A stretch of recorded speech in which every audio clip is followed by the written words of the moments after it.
Salem, salut, moi c'est Camille. En 2015, je suis partie seule avec mes 2 enfants m'installer à Tanger, au Maroc. Et en 2021, j'ai fait l'acquisition d'un camping-car pour vivre à l'année dedans. Alors si tu souhaites embarquer avec nous dans l'aventure, abonne-toi. Salam alaikum, bonjour, bienvenue dans cette nouvelle vidéo, j'espère que vous allez tous bien. Nous sommes toujours à Marrakech et je vous emmène aujourd'hui en promenade avec nous, voir 2 petites pépites, 2 belles merveilles qu'on a découvertes et où on s'en est mis plein les yeux. Malgré que nous sommes en pleine semaine et hors vacances, on arrive devant le jardin Majorelle. Il y a déjà beaucoup de monde en cette fin de matinée et dès l'entrée, on est ébloui par ces bambous géants qui sont merveilleux. L'entrée est gratuite pour les enfants de moins de 12 ans. Ensuite, c'est 120 dirhams, donc un peu moins de 12 € pour les étrangers. Et il y a un tarif pour les Marocains et résidents au Maroc et c'est seulement 40 dirhams. Donc nous, c'est ce qu'on a payé par personne après avoir montré ma carte de résidence. Le jardin est magnifique, vraiment ce fut une très belle balade avec l'ombre et la fraîcheur de tous ces arbres, des arbres rares qui sont magnifiques. Je vous laisse regarder tout ça. Et pour la petite histoire, donc Jacques Majorelle était un peintre français et fils du célèbre ébéniste d'Art Nouveau Louis Majorelle et il découvre le Maroc en 1917 et séduit par Marrakech, il décide de s'y installer en 1923 et achète une importante palmeraie qui deviendra aujourd'hui le jardin Majorelle que nous connaissons.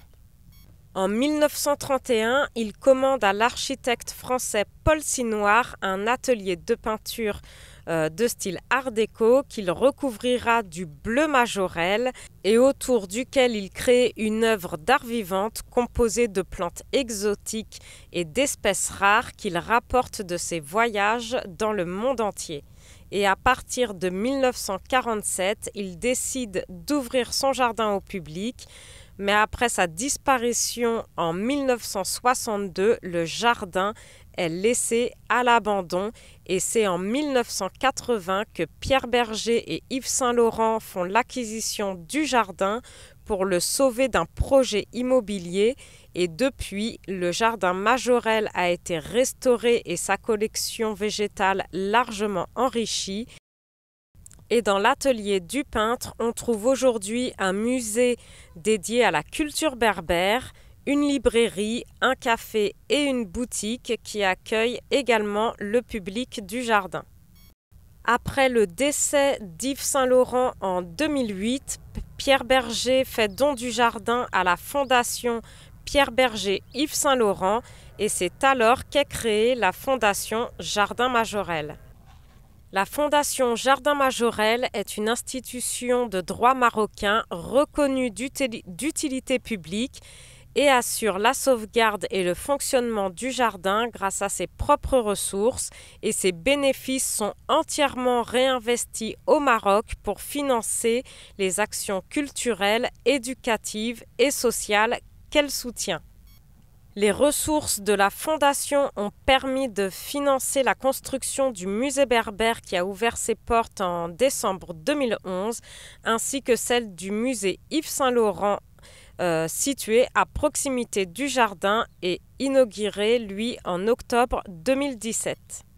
Donc nous, on a fait uniquement ce fabuleux jardin, mais le musée des arts berbères peut être aussi très intéressant. Je n'ai pas d'infos sur l'entrée, sur le prix d'entrée, mais il est situé dans l'ancien atelier de Jacques Majorelle et il présente un panorama de l'extraordinaire créativité de ce peuple, le plus ancien de l'Afrique du Nord, provenant de tout le Maroc, du Rif au Sahara, avec plus de 600 objets comme des bijoux, des armes, des tapis ou de la vannerie.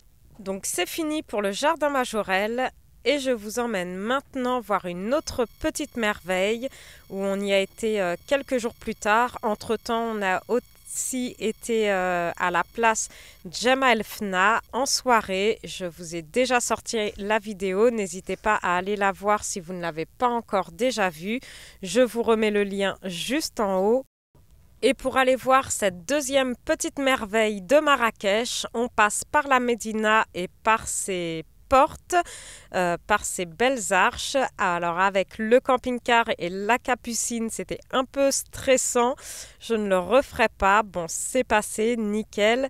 Mais pour le retour, on a contourné la Médina car comme vous voyez, les portes avec le camping-car Capucine, c'est quand même un peu juste. On a fini par trouver une place de parking et on va continuer ensuite à pied en passant par ces jolies ruelles de la Médina pour se rendre dans le superbe palais Baïa en plein cœur de la Médina de Marrakech.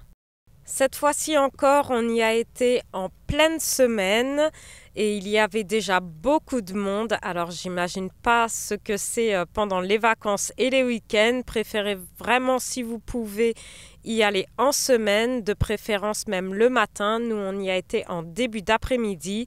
En tout cas, dès l'entrée, on est émerveillé par cette superbe architecture avec tout ce travail minutieux, que ce soit du sol au plafond. Il y a vraiment de quoi faire tourner la tête.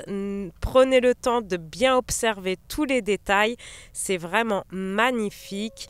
On est ici dans la petite cour où il y a des bananiers, des orangers, des fontaines et surtout cette architecture incroyable. Le palais Baïa, avec sa riche décoration, fut construit dans la seconde moitié du XIXe siècle.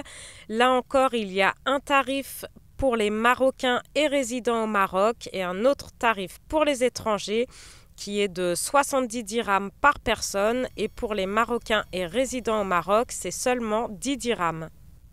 Un dédale de couloirs et d'escaliers relie entre elles d'innombrables pièces de dimensions très inégales.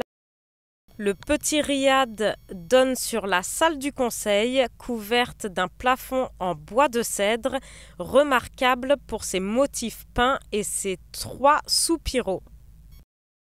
La petite cour constituait les appartements privés et les chambres et la grande cour ou cour d'honneur s'ouvre sur la salle de réception, la plus grande pièce du palais, et le grand riad est un plaisant jardin planté d'orangers, de cyprès et de jasmin.